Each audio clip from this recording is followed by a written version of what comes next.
All right, moving along. We did this yesterday. Midterm grades. We're almost at the midway point of the season, which is both exciting and also disappointing all at the same time. I don't really know how else to describe it. Like, I'm super bummed, and also at the same time, like, I'm glad that we're starting to reveal where these programs are at, where these programs are heading. And those are things, and we all know this. Hey, man, first year is difficult. Like, transition is hard. And a lot of teams, some have been phenomenal. SC is a good example. Having some guys come in, some guys that transfer to SC, and next thing you know, Lincoln's got it up and rolling. And some guys, maybe it hasn't worked so well. Maybe missed a couple guys in the portal and lost a bunch as a result of the last coach leaving. So we went through and did 5 coaches yesterday. We have 5 that we planned for today, but we're going to actually toss in 4 extras. Why not, right? Might as well. So let's do it. Coobs, where are we heading next? All right, midterm grade for Oregon's Dan Lanning. What are you giving him? Well, first of all, based on week 1 performance, right? Everyone, and I remember the reaction, and this is a perfect example of like how messed up the media is. And by the way, I consider myself a member of the media, but not really. Like, I feel fairly level-headed, not overly reactionary. Feel like kind of try to see the bigger picture. But there were people after week 1 saying, oh boy, did Oregon hire the right guy? Y'all remember this? Yes, it got sideways against the Georgia Bulldogs. It didn't look good. It wasn't pretty. And as a result, people were crushing Dan Lanning, saying he is unfit to lead the program. Well, what has he done since? He's rallied and he's won 5 straight. And I would argue that outside of the Washington State game, which I think still is a really good win, we looked at that game that week. We talked about it. Said, man, you go to Pullman, tricky spot. You just beat the number 12 team in the country the week before and playing BYU. Now you got to come back, rally against a team that's rock solid. Remember last week, Washington State was 4-1. Prior to traveling to SC, that one loss came to Oregon, and it wasn't pretty. It required a fourth quarter rally, but all things considered, man, win's a win. So they've won 5 in a row. They now will host UCLA here in a couple weeks. So we'll get an even better indicator of where Oregon is. They get a win against UCLA, man. They're strongly, I mean, literally, look at this. You get a win against UCLA. Here's their next 5 games, okay? At Cal, they'll be heavily favored there. At Colorado, don't even get me started with the Buffaloes. Washington at home, rivalry game. I really like Oregon in that spot. At Utah at home as well. Utah looks fairly gettable based on what we saw last week. And then you're at Oregon State, which would be a difficult game. Tough game, road trip, rivalry games, like very, very, very difficult game there at the end. But, man, you're looking at a team that might be 9-3, 10-2. Who knows? 11-1 if they can take care of business at home and then take care of business in the rivalry games, man. I mean, it's not totally out of the question. So I think it's been a great job of getting through that first one, tossing the film away, and moving on. Dan Lanning, I think, deserves a B+. It's been an excellent start. The one reason why he's outside of the A column is because it was so bad against the Georgia Bulldogs, and there really was never that close at all in that game. That would be the Pac-12's worst nightmare, and if an 11-1 Oregon won the Pac-12, because they just can't get in the playoff because of that. Why though? Game, why can't right? they? Because it still happened. You can't just miss a game that it didn't happen. Everybody talks about how important the regular season is. Granted, it was week 1 and they had to travel across the country, but it still happened. I mean, they barely got off the plane. But if they're 11-1 and win the Pac-12, they will have rallied and won 12 straight games. At that point, I'd be willing to argue it'd be among the longest winning streaks in college football. So you're looking at a spot, where sure, yes, that happened. It was week 1 and it was hideous, but they might have had a lot of great performances along the way. And yes, they've been operating on very thin ice, almost playoff-like environments every week, because you're losing, you're out. 2 lost teams haven't made the playoff yet. So I don't think Oregon's going to make the playoffs. I think they'll stumble at some point here in the next few weeks. I think they're probably closer to a 9-3 football team than they are an 11-1 football team. But ultimately, still a very good job of rebounding after an atrocious opener. So got to give credit where credit is due. I think Dan Lanning's done a pretty good job of getting this team back on the tracks, getting them heading in the right direction, and playing well on both sides of the football. All right, moving all the way across the country to Miami. Midterm grade for Mario Cristobal. So Miami is an interesting one. They've lost 3 straight and haven't really looked great in the process. It was a little better performance against North Carolina, but still not great. Of course, the Middle Tennessee performance makes me want to vomit. And then the road trip to A&M. We've seen how good A&M's defense is, so scoring 9 points is never good, but at least you know you did so against quality competition on the defensive side of the football. So terrible, all things considered, the last 3 weeks. Their only win so far against Southern Miss, not a terrible team, and Bethune-Cookman. How can you give him anything other than a C teetering on the edge of a D? I mean, I'll say C because I do think there were challenges on this roster that he inherited. And remember last year, that team finished really, really strong. And they were played hard for their coach, and they decided to rip things up and do things totally differently. And it hasn't necessarily come to fruition just yet. It's been a lot of growing pains. And if they don't get a win on the road this week against Virginia Tech, he'll go from the C to a D. And we all know that Blacksburg is not the easiest place to play, but we all know that Virginia Tech, not very good. So I think that this is a must win for Mario Cristobal, because if he doesn't get this one, yeah, they got Duke at home. I mean, Duke's a better football team. Miami should win, but Duke's a better football team. You're at Virginia, not necessarily the easiest game in the world. You got Florida State at home. Florida State's playing good football. I know they lost the last couple of weeks, but ultimately, pretty good football team, and that has improved in a lot of ways. You got at Georgia Tech. They're playing way better since Brent Key took over as the interim head coach. You're at Clemson. That's a loss. Pitt at home. Who knows exactly how that's going to go? So you're on very thin ice if you're Miami and you lose this one, because then you're looking at 2-4 and in very unrealistic likelihood of making it to the postseason, which is not good given the young players that are competing on that roster. So got to get those extra practices. But right now it's a C with a loss this week. Revisit this conversation down the road, Coups, because D is very much in the crosshairs if, in fact, they come home with an L this weekend. Yeah, that'd be a tough loss at Virginia Tech.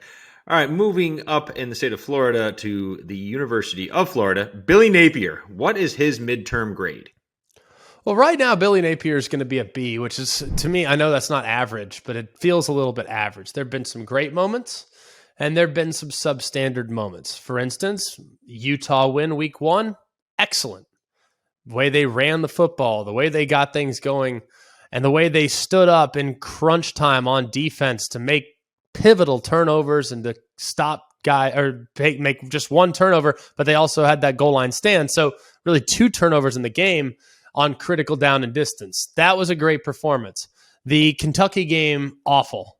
Terrible performance. Offensively challenged, no creativity in the plan. Anthony Richardson didn't look comfortable whatsoever.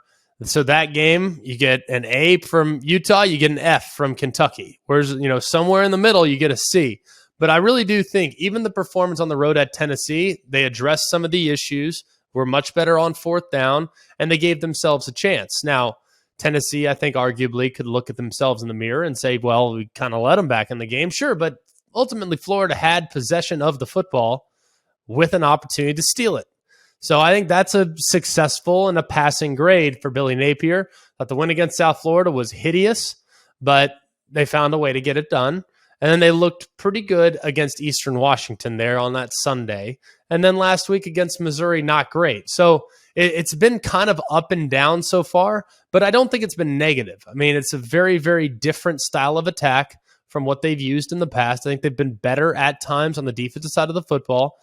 So there have been some positives, but there's also been some growing pains. I think B is appropriate right now because you see growth taking place on this team in each of the last couple weeks. So now we're going to get a good indicator of where they're at this week against LSU, who I think is in a similar spot to where Florida is. Both are sitting at 4-2. Sure, that's not necessarily the record that they would want. Both are sitting at 4-2, but both have been kind of, ho-hum at times this year. So this would be a huge win for Florida this week. I'm going to put Billy Napier as a B, but with a win this week, he could slide up to a B+, because the schedule after that does get a little bit interesting. If they don't get a win against LSU at home, they go to Georgia. Well, not to Georgia, Jacksonville, obviously, but you got Georgia the following week. Then you got at A&M in consecutive weeks. Now, A&M, Who knows what they're going to be at that point? Any given week, you're not sure what the Aggies are going to be. But either way, that's not necessarily a slam dunk W. South Carolina is a team that's given them fits in the past. They get them at home. They go to Vandy and they go to Florida State. So this, I think, considering the fact that they play 4 of the next 5 games away from Gainesville, is a very important game for the Gators. So it's a must-win, I think, in a lot of ways for Billy Napier and his staff. All right, going to the Big 12 now. Out in Lubbock, Joey McGuire. What's his midterm grade? I'm actually going to say that he is an A-. Now, it's hard for me to say that with a straight face, given the fact that they've lost 3 out of 4. But sandwiched in those 3 losses is a win against Texas. And that matters for Texas Tech.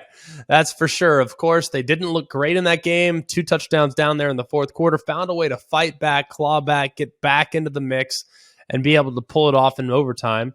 But either way, man, I mean, this team, yes, you lose on the road at NC State, not easy. You lose on the road at Kansas State, not easy. You lose on the road at Oklahoma State, but you look really good for 2.5 quarters in the process. Yeah, this team, it hasn't been great for them away from home. But think about how things could have gone here in the first month of the season, month and change of the season. I mean, this is a team, the only game that was a slam dunk, no doubt winner was a game against Murray State in week 1. Remember, they played Houston. Houston, at this point, was a ranked football team. And the next 4 games, all against ranked competition.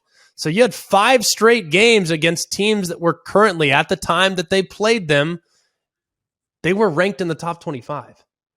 That is pretty dang impressive, the fact that they were able to get 2 out of 2, to go 2-3 in that stretch.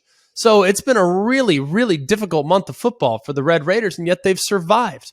Now they get 2 games at home. I think they have to go 2-0 for me to feel really, really good and to keep Joey McGuire in the A category. You got you got West Virginia, and you got Baylor at home here the next couple weeks after the bye week, and that, I think, will kind of tell the tale of their season. Then you go at TCU, Kansas comes to you, you're at Iowa State, that'll be a difficult game for sure, and then you got Oklahoma at home in the final game of the regular season. If they can get to bowl eligibility 7-5, 8-4, huge, huge year. I don't think they're getting an 8-4. I think 6-6 should be the goal here in year number 1 in a year of transition. And you also lost your starting quarterback too, man. How many teams have we seen lose a starting quarterback? And they've played now 3 different guys at the position, I might add. And yet they're still finding a way to make things competitive. So it's been an unbelievably difficult stretch for the Red Raiders, but things lighten up just a hair from here on out. I think Texas Tech's done a great job. The other thing about Texas Tech too, I don't think anybody had much, expectations for them this year. Thought they had a chance to maybe be dangerous.